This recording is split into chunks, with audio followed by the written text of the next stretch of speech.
क्या खूब कहा है किसी ने कि जंगल में जो सीधे पेड़ होते हैं वे सबसे पहले काट दिए जाते हैं और जो टेढ़े मेढ़े तिरछे पेड़ होते हैं वे सदियों तक जंगल में खड़े रहते हैं। एक बच्चा अपने पिता के साथ एक जंगल में घूमने के लिए जाता है। वह दूर से ही देखता है कि एक शेर एक हिरण का शिकार कर रहा है। उस बच्चे को यह देखकर उसके मन में करुणा का भाव उदय होता है।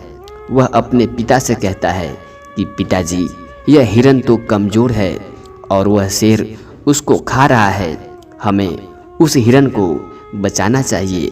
यह सुनकर पिता कहते हैं कि वह शेर भी तो भूखा है। अगर तुम हिरण को बचाओगे तो तुम शेर के लिए बुरे बन जाओगे। तो इस परिस्थिति में तुम क्या कर सकते हो? दोस्तों, अब यह बात हम सब के लिए सोचने की है कि एक जगह जहां हम किसी का फ़ायदा कर रहे होते हैं, दूसरी जगह वहीं हम किसी का नुकसान कर रहे होते हैं। जैसे एक सिक्के के दो पहलू होते हैं, उसी तरह अच्छाई और बुराई के भी दो पहलू होते हैं। तो सवाल यह है कि किसी आदमी को कोई अच्छा काम करना है, अच्छा बनना है, तो वह किस तरह का काम करे कि किसी को आहत न पहुंचाए। दोस्तों, आज की कहानी जो मैं आपको सुनाने वाला हूं, उसमें आपको कर्मों का पूरा ज्ञान मिलेगा कि असल में कर्म क्या है और अच्छे कर्म क्या होते हैं। इससे पहले कि आप इस कहानी में खो जाएं, इस चैनल को ज़रूर सब्सक्राइब कर लें। तो चलिए कहानी को शुरू करते हैं।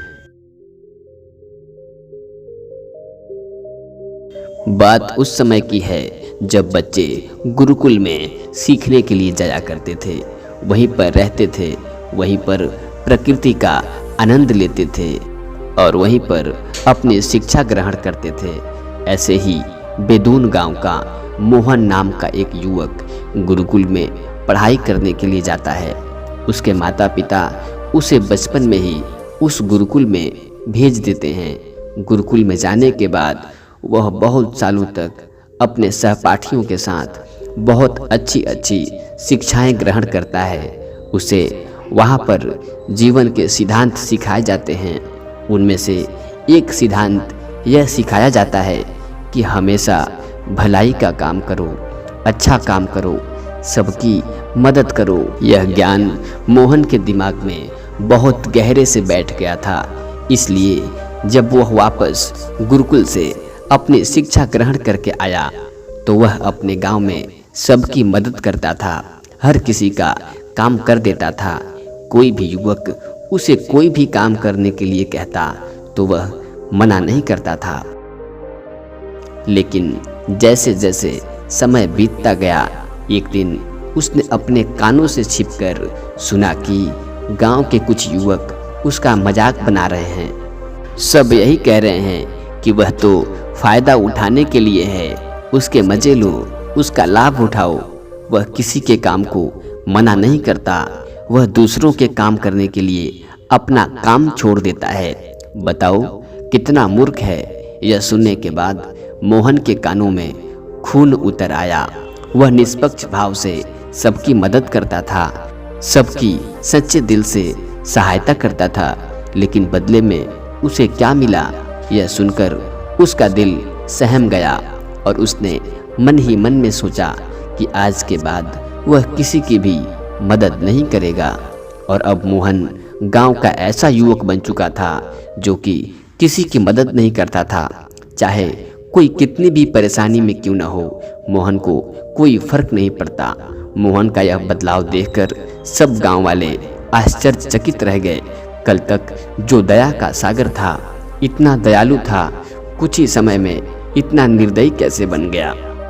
यह देखकर मोहन के माता पिता को भी उसकी बहुत चिंता हुई।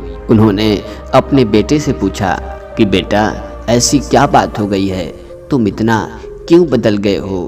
तो मोहन ने कहा कि हाँ, इस जमाने में किसी की भलाई करके कुछ हासिल नहीं होता। यह बात मैं महसूस कर चुका हूँ। मैंने जीवन में जितने भी गुरुकुल से शिक्षाएं ग्रहण की, वे सारी शिक्षाएं बेकार चली गई, व्यर्थ हो गई, क्योंकि यह संसार किसी का नहीं है। यहाँ सच्चे दिल से कोई किसी की मदद करे तो उसको बेवकूफ़ समझा जाता है। और यह कहते कहते मोहन वहीं पर रोने लगा और इसके बाद मोहन बहुत परेशान रहने लगा। अब उसके माता पिता पहले वाला मोहन चाहते थे, वही मोहन चाहते थे जो सब लोगों की मदद किया करता था, लेकिन उनका बेटा कहीं दूर निकल चुका था। दिन पर दिन हालत और भी गंभीर होती गई। एक दिन उसके माता पिता को पता चला कि पड़ोस के गांव में एक बौद्ध भिक्षु आए हुए हैं और वह मानव स्वभाव के बारे में बहुत सारी बातें बता सकते हैं। इसलिए मोहन के माता पिता मोहन को लेकर उस बौद्ध भिक्षु के पास पहुंच गए। जब वे उस गांव में घुसते हैं तो एक औरत उस बौद्ध भिक्षु को बहुत ही जला कटा सुना रही थी। वह उसको कह रही थी कि इनको शर्म नहीं आती, भीख मांगने के लिए आ जाते हैं, सुबह सुबह अपना काम तो करते नहीं और दरवाजे पर आकर खड़े हो जाते हैं, और पता नहीं ऐसी क्या क्या बातें वह सुना रही थी। लेकिन बौद्ध भिक्षु तो भिक्षा मांग कर ही खाते हैं, उन्हें तो सब कुछ सहना पड़ता है। इसलिए वह बौद्ध भिक्षु एकदम शांत होकर खड़े थे। उन्होंने क्रोध का कोई भी भाव नहीं दिखाया। और जब उस भिक्षु को उस घर से भिक्षा नहीं मिली तो वे दूसरे घर की तरफ निकल गए। यह सारा दृश्य मोहन भी देख रहा था। उसके बाद उसके माता पिता उस गांव के लोगों से पूछकर उस बौद्ध भिक्षु के ठिकाने पर पहुंच जाते हैं। वहां पर पहुंचकर वे देखते हैं कि ये तो वही भिक्षु हैं जो गांव से भिक्षा मांगकर वापस लौट आए थे, जो गांव में भिक्षा मांग रहे थे, जिसे औरत जली कटी सुना रही थी, जिसे औरत गाली दे रही थी। उसे देखने के बाद मोहन और उसके माता पिता ने उन्हें प्रणाम किया और वहीं पर बैठ गए।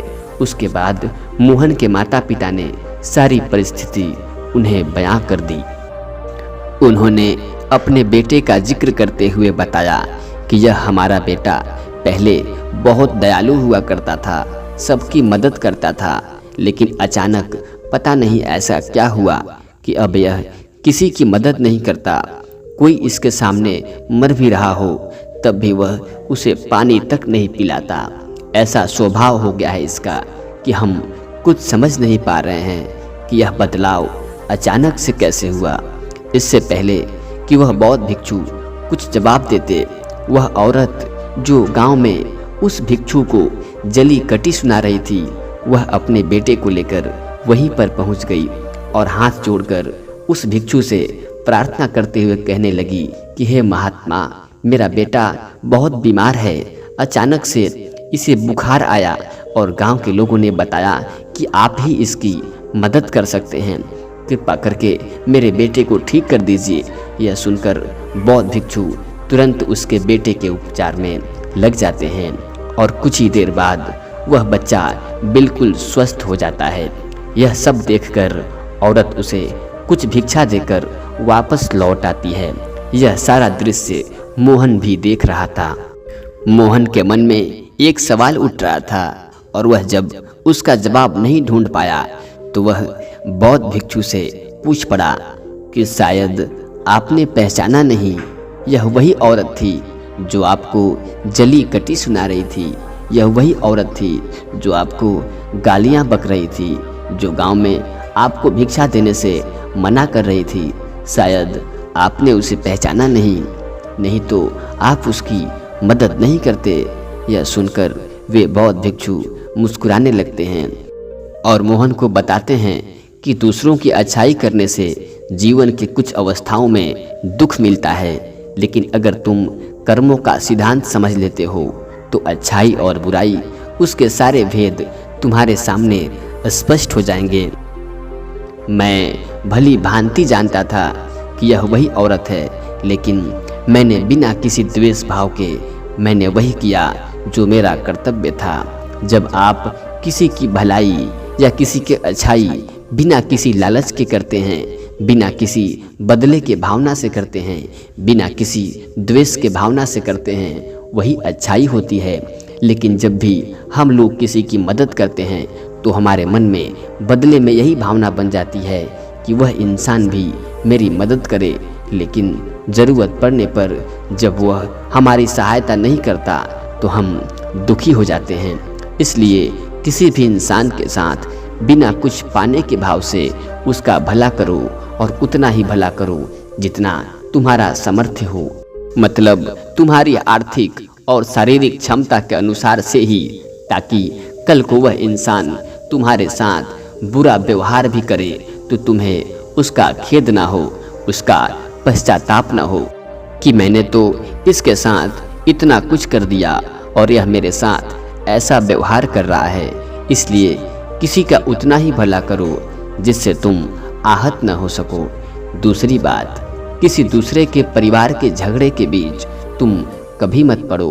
अगर कोई पति या पत्नी आपस में लड़ रहे हो और वह पति अपनी पत्नी को पीट रहा हो और तुम उसे बचाने के लिए पहुंच जाते हो कि भाई तुम औरत को क्यों पीट रहे हो, तो ऐसा करना तुमको संकट में डाल सकता है, क्योंकि वही औरत जिसकी तुम मदद करने के लिए गए हो वह यह कह सकती है कि यह हमारे आपस की बात है, तुम्हें इससे क्या लेना देना, और इसका तुम्हारे पास कोई जवाब नहीं होगा। इसलिए दूसरों के बीच कभी टांग अड़ाना अड़ाना। अगर ऐसी स्थिति कभी पैदा हो जाए कि कोई तुमसे मदद मांगे तो दरबारियों तक खबर पहुंचा दो, अदालत उसका फैसला करेगी। और तीसरी बात, अपने विवेक का इस्तेमाल करो। अपनी आंखें खोलकर देखो कि किसे वास्तविक रूप से मदद की ज़रूरत है और कौन ढोंग कर रहा है, क्योंकि अक्सर लोग दया का पात्र होने का दिखावा करके आपको बेवकूफ़ बनाकर आपसे मदद मांग लेते हैं। दोस्तों, आप सबको यह भली भांति पता है, हम बहुत सारी जगह पर देखते हैं, बस स्टेशन पर, रेलवे स्टेशनों पर बहुत सारे छोटे छोटे बच्चे भीख मांगते रहते हैं। उसमें दो स्थितियां पैदा होती हैं।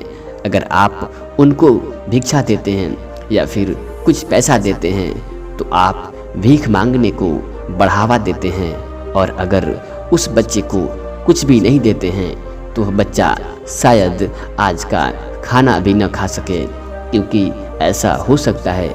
इसलिए ऐसी स्थिति में आपको अपने विवेक का इस्तेमाल करना चाहिए। आपको उसको पैसे देने की बजाय खाना खिला देना चाहिए या कुछ किताबें दे सकते हैं। इसीलिए सही तरीके से मदद करने के लिए विवेक का होना बहुत ज़रूरी है, तभी जाकर आपके धन का दुरुपयोग नहीं होगा। और एक बात जो समझने की है कि किसी की भलाई भी करनी है तो खुद की भलाई करो, क्योंकि अगर तुम खुद बदल गए तो पूरा ज़माना अपने आप ही बदल जाएगा। इसीलिए कहीं आपने अपने मन में यह भ्रम तो नहीं बना के रखा है कि मैं तो एक अच्छा इंसान हूँ, मैं तो दूसरों की मदद करता हूँ, तो वह तुम्हारा अहंकार का रूप है। इंसान कभी भी पूर्ण नहीं होता है, और जो अपने आप को पूर्ण समझ लेता है वह धोखे में है। इसलिए दूसरों को बदलने के बजाय खुद को बदलने पर ध्यान दो, और इसके लिए आपको भीड़ में भी अकेला रहना सीखना होगा। आप सबके साथ हैं, सब में उपस्थित हैं, लेकिन अंदर से आप एकांत हैं, अंदर से आप शांत हैं, अंदर से आप मौन हैं। जब आप अपने एकांत को देख लेते हैं तो आपकी अंतर यात्रा चालू हो जाती है। अपने अंदर के एकांत का आनंद उठाने के लिए आपको ध्यान में उतरना होगा।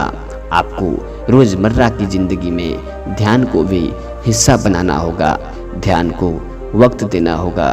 उसके बाद आप पाएंगे कि आपके अंदर के एकांत के समान आनंद इस दुनिया के किसी कोने में नहीं है, किसी वस्तु में नहीं है, किसी चीज़ में नहीं है। नदी के किनारे पड़ा हुआ छोटा सा पत्थर भी उस नदी के भाव से कट कट कर बहुत मुलायम हो जाता है, उसमें कोई दरार, कोई कोना नहीं बचता।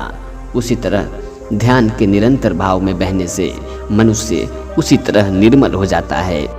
उसके बाद हम किसी भी चीज़ को महसूस कर सकते हैं, जिसके बाद हम वर्तमान का मतलब समझते हैं, जिसके बाद हमारे अंदर करुणा का उदय होता है वह करुणा जो किसी विषय वस्तु से जुड़ी हुई नहीं है।